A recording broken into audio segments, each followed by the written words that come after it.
பன்னிருவின் மீன்முடியினை கொண்டாய், பாதத்திற்கனியாய் நிலவினை பதித்தாய்.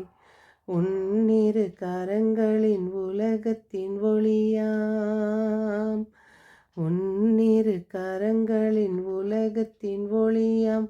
உத்தமரீசுவின் பாலனை கொண்டாய் அன்னையே, ஆரோக்கிய அன்னையே. அழகுள்ள வேளையில் ஆலயம் கொண்ட எங்கள் அன்னையே, அன்னையே, ஆரோக்கிய அன்னையே. அழகுள்ள வேளையில் ஆலயம் கொண்ட எங்கள் அன்னையே. என் இனிய உறவுகளே, நாம் இன்று 18/1/25 இருக்கின்றோம். தூய ஆவியானவர் நம்மை என்றும் வழி நடத்துகிறார் அன்னை மரியின் அன்போடு. நாம் தொடர்ந்து வாசித்து கொண்டு வருகிற சங்கீத தொடர்ச்சி 68, 34, 35. கடவுள் ஒவ்வொரு நாளும் இறை வார்த்தையை தந்து நம்மை ஆசீர்வதித்து வாழ வைத்து கொண்டு வருகிறாய். இன்றைய வாசகம் எபிரேயர் 4:12-16. இயேசு ஒவ்வொருவருக்கும் உள்ளத்தின் சிந்தனைகளை நோக்கங்களையும் சீர்தூக்கி பார்க்கின்றது. படைப்பு எதுவும் கடவுளுடைய பார்வைக்கு மறைவாய் இல்லை. இன்றைய தூய நற்செய்தி வாசகம் 2:13, மார்க் 2:13-17. இயேசு மீண்டும் கடலோரம் சென்றார். அங்கு கூட்டத்தினர் எல்லோரும் அவரை வரவேற்கவே அவர் அங்கிருந்து கற்பித்தார். பின் அவர் அங்கு சென்றபோது அல்பேயின் மகன் லேவியை அழைத்தல், என்னை பின்பற்றி வா என்று, மற்றும் அவருடைய பாவிகளோடும் வரி தண்டுவரோடும் இவர் உணவு உண்கிறார் என்பதை அவர் மேல் குற்றப்பழியாக வைக்கிறார்கள். ஆனால் இயேசு அவர்களுக்கு ஒரு நல்ல எடுத்துக்காட்டை சொல்கிறார். நான் பாவிகளுக்காக நான் வந்தேன், வரி தண்டுபவர்களுக்கும் பாவிகளுக்கும் என்பதை மாற்றி நோயுற்றவருக்கே மருத்துவர் தேவை, நேர்மையாளர்களை அல்ல பாவிகளையே நான் அழைக்க வந்தேன் என்றார். தன் பணி, தன் சுகம், தன் குடும்பம், தன் வாழ்க்கை என்ற தன்னல போக்கே பாவத்திற்கு, நோய்க்கு காரணம். இதை சாகடிக்க வேண்டும் என்ற லேவியை தன் பின்னால் நடக்க செய்கின்றார். நாமும் நமது சுயநலை போக்கை விடுவித்து இயேசு விடுவிக்கும் அழைப்புக்கு செவி கொடுப்போம். பாருங்க, நாம் முயற்சி ஒவ்வொரு நாளும் நமக்கு வீண் போகாது.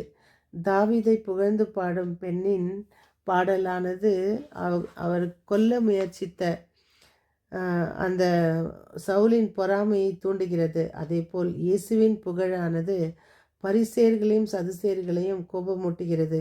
இயேசுவின் பணிவு புதுமைகள் செய்த பின் அவரை அமைதி காக்க செய்கிறது.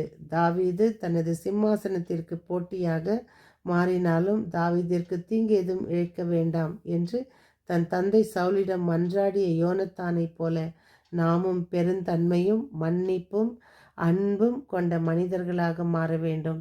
நமது அனைத்து பொறாமைகளையும் அன்பு பணி எளிமையால் அகற்றுவோம். என்ன பணி? அன்பு பணியால், அன்பு பணிவு என்னும் பணியால் எளிமையால் அகற்றுவோம். ஆண்டவர் நம் பொறாமையை எண்ணங்களை நீக்குவாராக. இதோ உங்களுக்கு ஒரு சிறிய இது, ஆனால் இது ஒரு ரொம்ப பெரிய விஷயம்.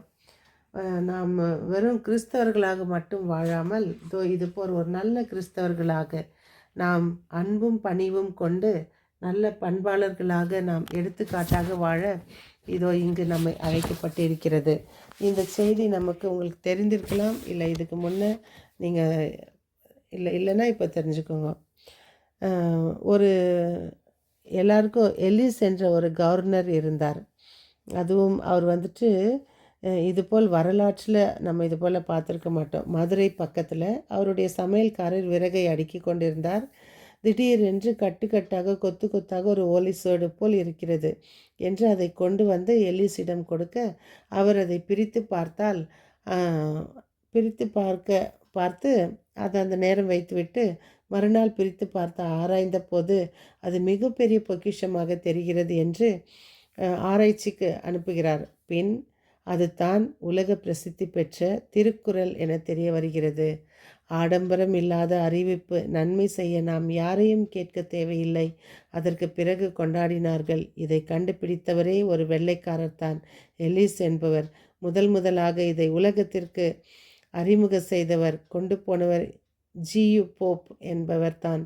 பிறகு பிறருக்கு நன்மை செய்ய நாம் மனம் இடம் கொடுக்க வேண்டும். எலிசை போல இதோ நாம் ஒவ்வொரு நாளும் நாம் படிக்கும் வாசகங்கள் நாம் வடிக்கும் கண்ணீரை துடைக்கும். நாம் ஒவ்வொரு நாளும் இறைவனிடம் எத்தனையோ பெட்டிஷன்ஸ் வைக்குவோம். ஆனால் பிறருக்காக ஜெபிக்க தவறிவிடுகிறோம். இதோ இவரை போல நல்ல ஒரு மனிதர்களாக வாழ முயற்சி செய்வோம். அன்பு இறைவா, எங்களால் முடிந்தவரை நாங்கள் மற்றவர்களுக்கு ஒரு தேவையாக, மற்றவர்களுக்கு ஒரு எடுத்துக்காட்டாக, மற்றவர்களுக்கு ஒரு செயலற்ற விசுவாசம் செத்த விசுவாசம் என்பது போல் நாங்கள் செயலுள்ள விசுவாசத்துடன் வாழ எங்களுக்கு நல்ல ஒரு ஆசீர்வாதத்தை கொடுக்க வேண்டும் என்று ஜெபிக்கிறோம். மீண்டும் சந்திக்கும் வரை உங்கள் அன்பு தோழி.